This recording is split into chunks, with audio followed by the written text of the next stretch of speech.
फजर का वक्त मांगने का है, तो सारी रात तो गुजर गई गेमें खेलते, टीवी देखते, और जो लेने का वक्त था तू सो गया, तो कैसे आएगा तेरे पास?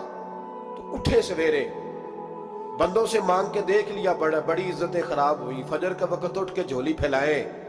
मेरे रसूल पाक अलैहिस्सलाम फरमाते, रब फरमाते, जब बंदे मेरे आगे झोली फैलाते मुझे शर्म आती है, कैसे खाली वापस कर दूं?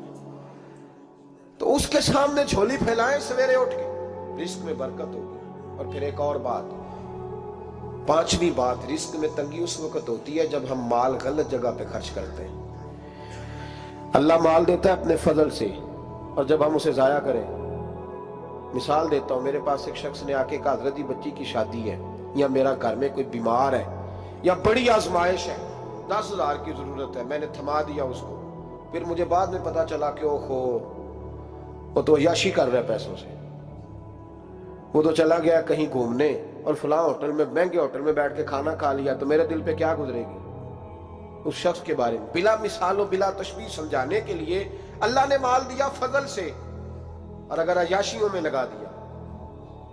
सूफिया फरमाते हैं कि अगर एक धेला तू हराम जगह पे खर्च करे ना, एक धेला, तो 1,00,000 दिनार की बरकत तेरे घर से उठ जाती है। एक धेला हराम जगह पे। ये जो गवैयों पे पैसे फेंकते हो हलाल है? चले बैंड बाजा तो शादी पे आपने अपनी मर्जी से बंद करना है या बजाना है, लेकिन गवैयों पे जो पैसे फेंकते हो जायज है? बोले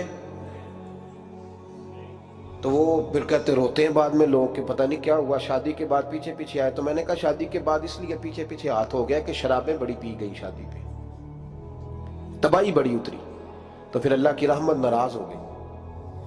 और इस पर मैं कुरान मजीद की आयत पढ़ता हूं, रब फरमाता है, वमन आरदा अन ज़िक्री फइन्ना लहू मईशतन दनका, बड़ी सख्त आयत। वमन आरदा अन ज़िक्री, फरमाया जब तू मेरे तज़किरे से, मेरे जिक्र से मुंह फेर लेता है, फइन्ना लहू मईशतन दनका, तो मैं तेरी मईशत को, तेरे रिस्क को तंग कर देता हूं, तो तेरी जिंदगानी तंग होती। और जिसकी जिंदगी अल्लाह तंग करे उसकी कोई खोल सकता है? कहते हैं बड़ी जगहों पे गया हूं, बड़ी फूके मरवाई, बड़े दम कराए, हालात सही नहीं होते, तो मस्जिद आके तौबा कर। वो कह रहा फइन्ना लहू मईशतन दनका, ऐलान है कुरान पाक का कि जब तू मेरे जिक्र से मुंह फेरेगा, रोटी मेरी खाए और पैसे लेके अय्याशी करे, मस्जिद आई ना।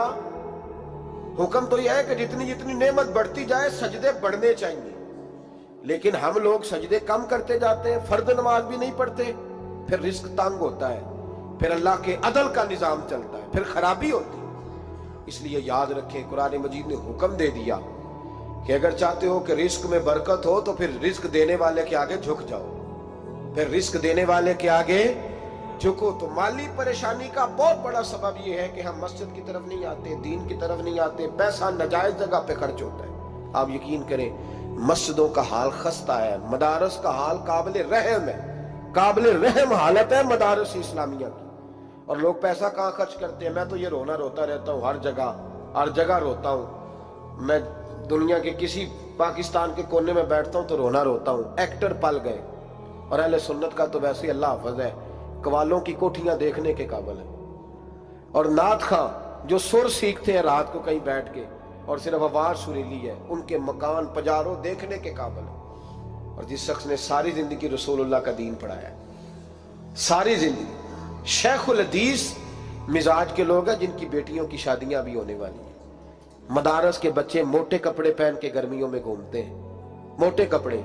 और कोई चौधरी अगर कभी देने आता है ना किसी मदरसे में पैसे, तो कहता है जी वो मैंने 50,000 रुपया खर्च करना है, तो कुछ जगह कोई काम बताए कौन सा होने वाला है। मैं क्या तू लहजा कहा रही, ये काम बताए। अब किसी इमाम की बेटी की शादी होने वाली है तो पहले तुझे जाके बताएं कि वो उस वहां हमने खर्च करने। कहते नहीं वो मेरा एतबार नहीं, तो एतबार नहीं तो जा दौड़ जा। यहाँ कोई भूखे नंगे लोग बैठे, ये रसूलुल्लाह का नाम लेते हैं, और जो मुस्तफा का नाम लेते हैं रब उन्हें इतना नवाजता है कि कहीं कोई कमी बाकी नहीं रहती।